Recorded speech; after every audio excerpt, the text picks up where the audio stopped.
Hello, Florence. Are you ready? Chapter 36. Oscar was so stiff the next morning, Alaric didn't even bother hooking him up. "Take it easy for a while till you get better, boy," he said, and made a bed for the dog on top of the food boxes. "If I'd had any chance, I wouldn't have worked you so hard. Sorry, any choice." Flora placed herself at the front of the sled. She was sore, but she had slept well, and she could feel Oscar's confidence cover her like a warm blanket. "I might as well make a harness for you today, Pig. It'll be easier on your neck," said Alaric. She was thankful for this, especially when she saw Alaric struggling with the knots and blowing on his fingers to warm them up. When he was finished, the rope looped around her chest and between her front legs and up either side of her ribs. The whole arrangement fit over her coat, and once they were moving, helped make the pulling much easier. "Hike!" shouted Alaric when everything was ready. "Head down when you pull," barked Oscar from his place on the sled. "Remember, rule number 2, head down until you get up to speed. Let your shoulders do the work, not your neck." Flora smiled, put her head down, and pulled. "Rule number 3, pace yourself. Don't wear yourself out before you get where you're going." Flora eased up a bit and turned her head. "I know someone who needs to practice that rule." "Rule number 4, do not turn around while you're pulling. And rule number 5, do as I say, not as I do." From time to time, Oscar barked out directions, and Flora would steer left or right to keep on course. Alaric pulled from the front or rolled the rope up and pushed from the back. Just before nightfall, Flora heard Sophia give out a loud yowl. "I think I see something. Hey, deputy, look up ahead." Flora broke into a trot, and the camp came into view. Alaric hollered. Far ahead, Flora saw 2 specks come limping out of the snow shelter. They had done it. No one was going to die. Not now, anyway. Excitement and happiness bubbled inside her, and then she couldn't help it. Tiredness and sore muscles dropped away as she reared up on her hind legs and hopped. She trotted a bit more and then kicked her back legs to one side and then the other. Behind her, Oscar started barking. "Dance and shimmy all you want, Pig. You did it." Flora surged against the rope one last time. She jumped and twisted in a crazy little dance as the sled coasted in. What a joyous picture this is. She is so happy. Chapter 37. Both the captain and the other sailor hobbled over to meet them and cheered. Alaric whooped some more. After a lot of shouting and smiling and backslapping, the food boxes were opened, and soon there was an aroma of soup made from something other than fish. Over dinner, the captain wanted to know all about the trip. He didn't seem angry in the least. Flora stayed close by his side as Alaric told the story. All eyes were on her when Alaric got to the place where Flora insisted on putting her shoulder to the rope. At the end, Alaric started to apologize for leaving without permission, but the captain held up his hand. "I would have done the same thing. It wasn't my place to send a youngster out on a rescue mission alone, but it was courage and duty that made you ignore my order, and you'll be welcome on my ship anytime." He reached down and scratched Flora between her ears. Flora looked up, full of hope. Might she be welcome on his ship too? Later that night, Flora checked in on Oscar. He was sound asleep on his bed. Someone had covered him with extra blankets, which he hadn't kicked off this time. Flora snuggled in with Sophia under her blanket, and, if not for the glow in her heart, she might have wondered if the sled-pulling adventure was just a dream. The next 3 days were spent resting up. With bellies full each day, everyone's spirits lifted. The sailor, who seemed completely recovered now, no longer looked at Flora with hungry eyes. The captain took a daily walk with a cane. and he always called Flora to go with him. Flora and Sophia kept a close eye on Oscar at first, but they didn't need to. Alaric made it his full-time job to look after the dog. The boy took him out of the shelter for fresh air 2 times a day, but otherwise kept him inside with warm, extra blankets. When Oscar's appetite came back, Alaric slipped him some extra food each day, and slowly the dog's health improved, and even the rattle in his throat disappeared. One bright morning, it was time to say goodbye to the camp forever. The 2 men loaded Alaric's sled with all the blankets and food. The captain admired the homemade harness as Alaric took care to properly adjust them both. Flora and Oscar were hooked up side by side at the front of the sled, and this time they were going to head in the direction the sailors had gone to find help.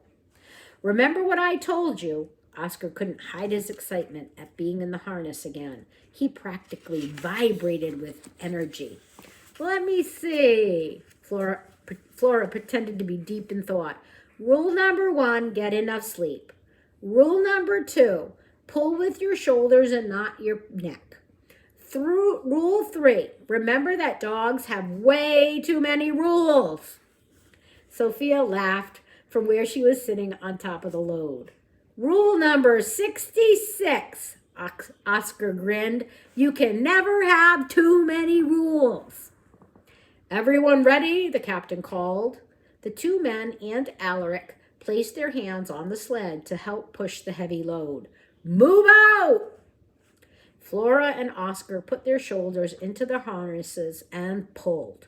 The sled resisted for a moment and then lurched forward as it broke away from where the runners had become frozen to the ice. In all the excitement, Flora was surprised to feel a tightness in her heart. The camp was where she had found the courage to be more than just a farm pig, to take a little control of her life. She was tempted to turn for one last look, except she knew she'd hear the rule about not turning around again. A little later, they passed by a spot Flora was certain she had seen before. Then she remembered. It was the place where Oscar had dug the hole for her to hide in. She imagined filling up that dark place with fresh white powder, and she promised herself she'd never lose hope like that again. On the second day out, they met the rescue party coming toward them. People laughed and pointed when they saw who was pulling the sled, and then a huge cheer filled the air. Hugs were given, and Flora got her share. Even Amos tickled her ears, but it was clear from their pinched faces that the food in the boxes would be a welcome surprise. Oscar and Flora were unhooked from their lines. Sniffing noses and wagging tails immediately surrounded Oscar. Flora felt awkward and out of place among the other dogs, but as soon as he could, Oscar told them the story of their adventure, giving full credit to Flora and her pulling skills. Each dog came up to thank her personally, which meant Flora got plenty of practice touching noses, apparently a requirement in the dog world. Even Sophia felt safe enough to jump down and wander through the furry crowd, though she wanted nothing to do with the sniffing and gave any dog that tried it a sharp smack on the snout. After a warm meal had been cooked up, eaten, and cleared away, coils of rope were brought out and more lines were tied to the sled. Flora was proud to be placed back in her harness, even though there was far too much laughter over it from the other men. She was gratified that none of the dogs seemed to think it was funny. They waited patiently to be hooked up too. Hike, shouted the captain from his place on the sled. Flora threw herself forward at the signal, and the men standing nearby cheered. 2 of them ran alongside for a few steps, waving their hats. Go, pig! Pull, pig! Pulling with a full team was not only a wonderful feeling, it was a lot easier than what she was used to. In just 3 days, they reached the sea and the camp where they hoped to be saved. From here, a group of the strongest sailors had set sail in the lifeboat to intercept a ship or find the nearest settlement on the southern tip of South America. If they were successful, rescuers would arrive any day now. Fingers crossed. We're at our last chapter. How did that happen so quickly? Let's do it. Let's read it. Chapter 38. The day the large ship appeared, the men hugged one another and danced while the dogs barked. As it sailed closer, Flora could see it was painted as white as snow.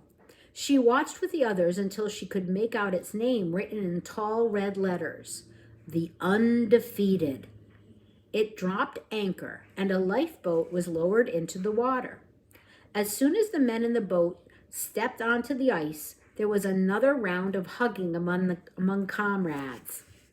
The captain still walked with a cane, but he was in charge again as he called out orders and directed the action. The lifeboat began taking men and dogs to the ship. Flora's feelings were all jumbled and confused. She wasn't sure what to think now that they were rescued. She wasn't sure she should be celebrating like the men and dogs around her. Her future seemed uncertain. She turned to find a friend and almost stumbled over Sophia, who was also not celebrating. Flora found it hard to push the words over the lump in her throat. What happens now? Sophia didn't answer at first. We animals don't get to decide, at least not usually, she said, and almost smiled. Well, anyway, we're back to depending on the kindness of people and trusting they get it right. Hopefully, Alaric and the captain will remember us once all the excitement dies down. Flora took a deep breath. Remind me to tell you about a cat friend I had when I was a piglet who always said that 9 lives were a state of mind. Whatever happens will be an adventure, right? That's for sure. Sophia licked her whiskers. Whatever happens, I'm sticking with you. Oscar walked up. He seemed relaxed and confident. You two ready to go? Flora didn't know what to say, and Sophia just stared straight ahead, her tail sweeping slowly back and forth on the snow. Come on, guys, don't worry. I heard the captain give a couple of special orders, said Oscar. I think you're going to feel at home on this ship. Do they have a rat problem? Do they have a rat problem? Flora asked hopefully. All ships have a rat problem, said Oscar, but that's not what I'm talking about. Then what do you mean? Asked Flora. Rule number 100, let your friends figure things out for themselves sometimes. You'll see. Just then, Alaric came over, picked up Sophia, and motioned for Flora to follow. He guided them toward the boat, calling for Oscar. Come on, everyone, no one gets left behind this time, he said. Sophia hopped into the lifeboat first. Then Alaric helped Flora and Oscar climb aboard. In a few moments, the Undefeated's bright white sides towered above the small craft. A large box was lowered down with ropes. Oscar was lifted into the box, which was hauled upward until Flora couldn't see him any longer. The box came down again. Your turn, Pig, said Alaric. Flora put her front hooves on the side of the box, and Alaric lifted her in. Sophia hopped in beside her. Up and up went the box in a jerky, unsteady motion. Flora spread out her feet as far as possible to keep from falling. Sophia jumped onto the ship as soon as she could. Strong arms helped Flora onto the deck, and she looked around. This was a step up from the Explorer. The Undefeated was bigger and newer, and it smelled of fresh paint. Even the sailors' shouts and the pounding of their hooves were louder to Flora's ears. After all that time in the soft snow, it felt strange to be walking on a smooth surface again. Flora looked around for a door that led to the ship's hold, but Oscar walked up and steered them instead to the front of the ship. They passed rows of sturdy sled dogs, crates with new soft blankets inside. Flora felt an old pang of jealousy returned. She took a breath and lifted her face to the pale blue sky above. A few delicate white clouds were spread out over the horizon. Flora suddenly regretted that she hadn't taken more time to notice the sky during her time on land. The hold was going to be awfully dark. Right now, the sky seemed the most beautiful thing she had ever seen. She tried to capture it in her mind for later. Bang! A sailor clomped by, and Flora jumped. "Pick up the pace or get out of the way," Oscar called. "Come on, Flora," Sophia said. Flora trotted up to her friends. The very first two crates had been given a new coat of light blue paint. Over the door of one, a sign read, "Lead Dog." "That's my home right there," said Oscar. Good for Oscar. He deserved it. Oscar walked over to the other one and looked up at the sign. "The Captain's Gratitude," he read. "This one is for the two of you." It couldn't be. Huh? Are you sure? Flora asked. "Captain's first order," said Oscar. "I heard him say to get those boxes painted and lettered." By the way, gratitude means thankfulness. So the captain named the box for those two little animals that he was so grateful for, the cat and Flora. Flora felt a sea breeze flutter her ears. What does gratitude mean? I should have just kept reading, shouldn't I? "I'm not sure. Maybe it's about paying back a favor," answered Oscar. "Or maybe it just means the best pig ever." He gave her a big doggy grin. The ship's whistle blew again. Sophia and Flora looked at each other. "Think you can handle being ship's best pig?" asked Sophia. Said Flora. "Let me think about this. Travel all over the world, hunt rats and pull sleds, wake up next to your best friend, new adventures every trip." "Tough duty, huh?" asked Oscar. "I'll just have to make the best of it," said Flora, "starting now."